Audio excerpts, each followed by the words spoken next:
Hola, soy Juan Scrick, profesor del curso de Introducción a la Física, y hoy vamos a ver la segunda ley de Newton. Un disco de hockey se desliza a la derecha sobre hielo húmedo, donde la fricción es despreciable. No actúan fuerzas horizontales sobre el disco, y la fuerza de gravedad hacia abajo y la fuerza de contacto hacia arriba, ejercida por el hielo, se cancelan. De esta forma, la fuerza neta que actúa sobre el disco es cero. El disco tiene aceleración cero y su velocidad es constante, como bien mencionaba, ¿cierto?, la primera ley de Newton. Sin embargo, ¿qué sucede si la fuerza neta no es cero? Si aplicamos una fuerza horizontal constante en la dirección de su movimiento, la que vemos acá, ¿cierto? Entonces, la fuerza neta es constante y en la misma dirección horizontal que la velocidad. Mientras la fuerza actúa, la velocidad del disco cambia a ritmo constante, es decir, el disco se mueve con una aceleración constante. Podemos ver aquí el disco, ¿cierto? La fuerza que estamos aplicando significa que tenemos una fuerza neta en esa dirección e implica la aparición de una aceleración. Esa aceleración es constante y la aceleración constante significa que la velocidad o la rapidez en este caso va aumentando en proporción similares. La rapidez del disco entonces aumenta, así que la aceleración tiene la misma dirección que la velocidad y que la fuerza neta. En esta figura invertimos el sentido de la fuerza sobre el disco, de modo que la fuerza neta ahora actúa en el sentido opuesto a la velocidad. En este caso el disco también tiene una aceleración, se mueve cada vez más lentamente hacia la derecha. Es decir, el disco venía con una velocidad, se aplica una fuerza en sentido contrario, la aceleración es constante y implica entonces que el cambio en la velocidad es similar para cada tiempo, ¿ya? Vemos que el disco se va frenando. La aceleración en este caso es a la izquierda, en la misma dirección que la fuerza neta. Y como en el caso anterior, la aceleración es constante siempre y cuando la fuerza neta sea constante. La conclusión a esta observación es que una fuerza neta que actúa sobre un cuerpo hace que éste acelere en el mismo sentido que la fuerza neta. Si la magnitud de la fuerza neta es constante, también lo será la magnitud de la aceleración. Por lo tanto, hasta aquí nosotros habíamos visto que un cuerpo con fuerza neta igual a cero satisfacía la primera ley de Newton, ¿cierto? Es decir, la aceleración era igual a cero, por lo tanto, la rapidez se mantenía constante, ¿ya? En este caso estamos aplicando una fuerza, la fuerza neta es distinta de cero, y eso nos lleva a la aparición de una aceleración, ¿cierto?, en el mismo sentido que la fuerza neta. En otro experimento usamos una balanza de resorte, ¿cierto? Y observamos que cuando tiramos del objeto con una cierta fuerza, obtenemos una cierta aceleración A.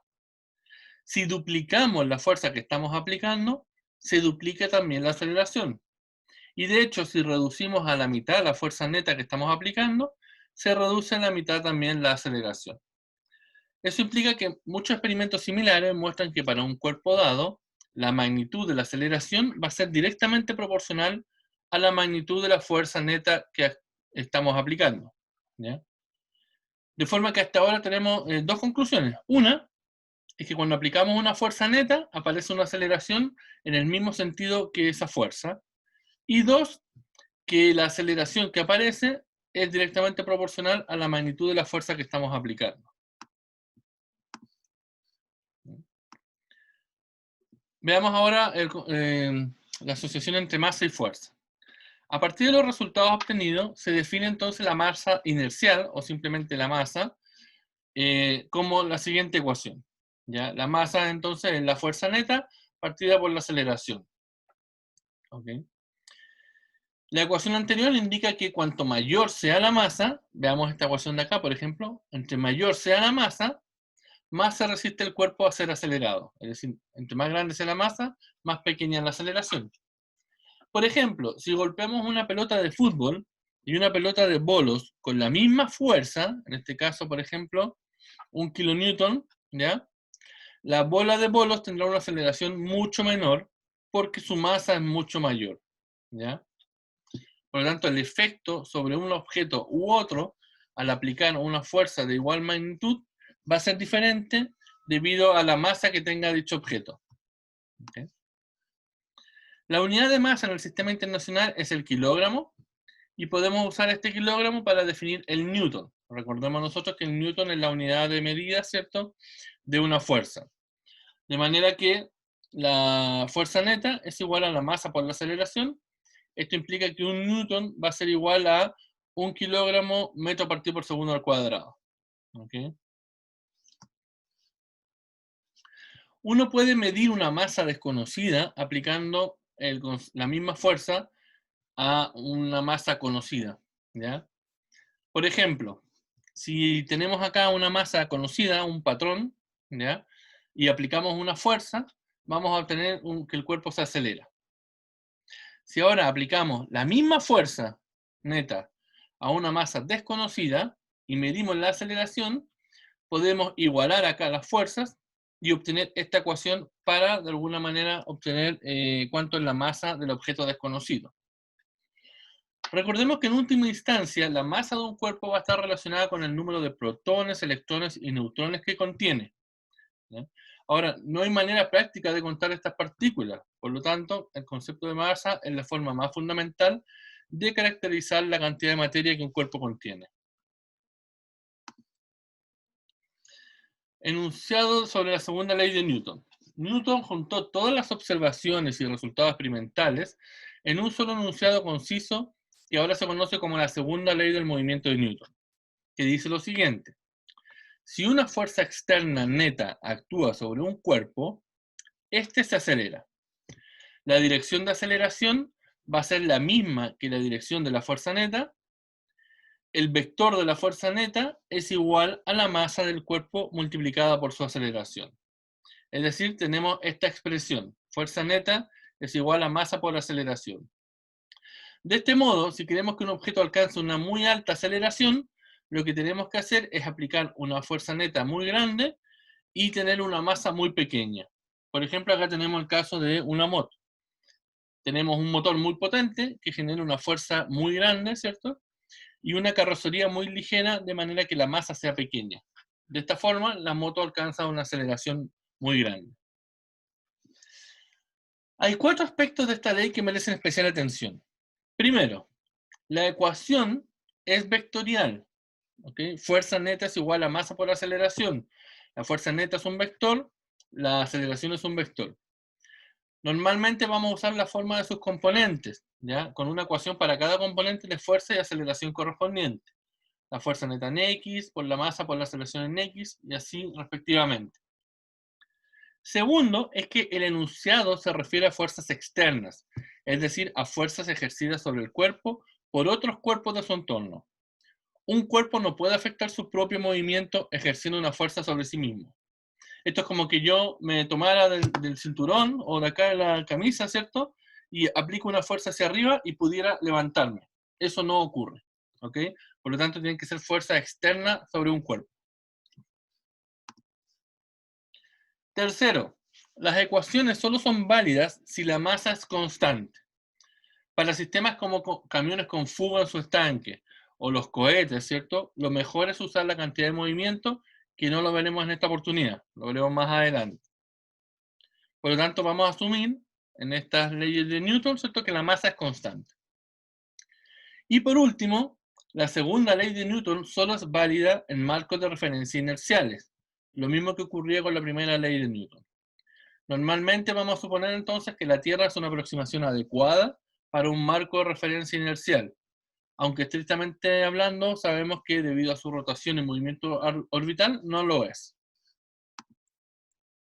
Vamos a dejar algunos ejemplos planteados. En este caso tenemos un trabajador que aplica una fuerza horizontal constante con una magnitud de 20 newton a una caja que tiene una masa de 40 kilogramos y que descansa en un piso plano con fricción despreciable. ¿Okay? ¿Qué aceleración sufre la caja?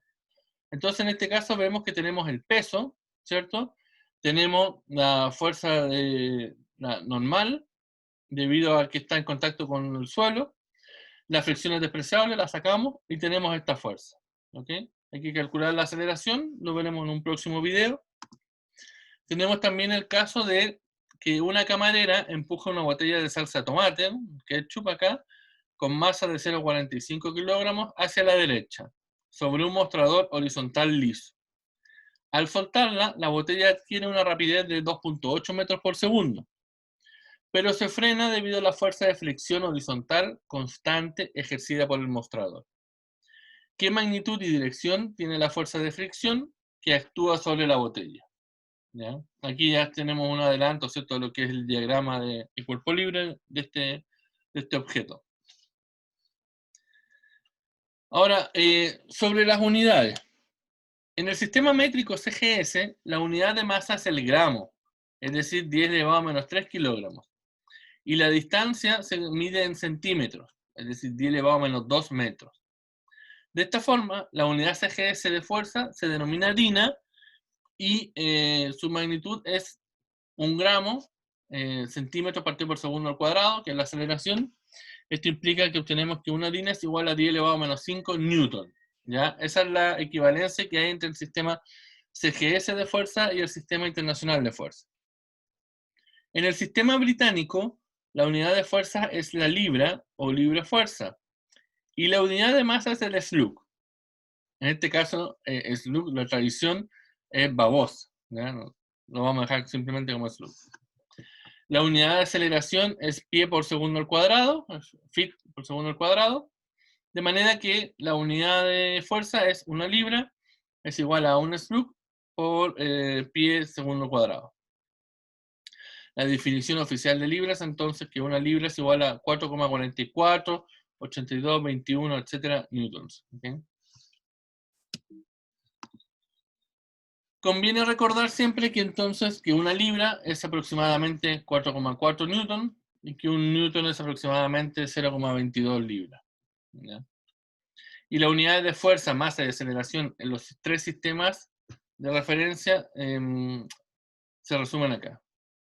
Tres sistemas de medida son estos: sistema internacional, sistema CGS y el sistema británico. La fuerza se mide en newton, en DINA y en libras.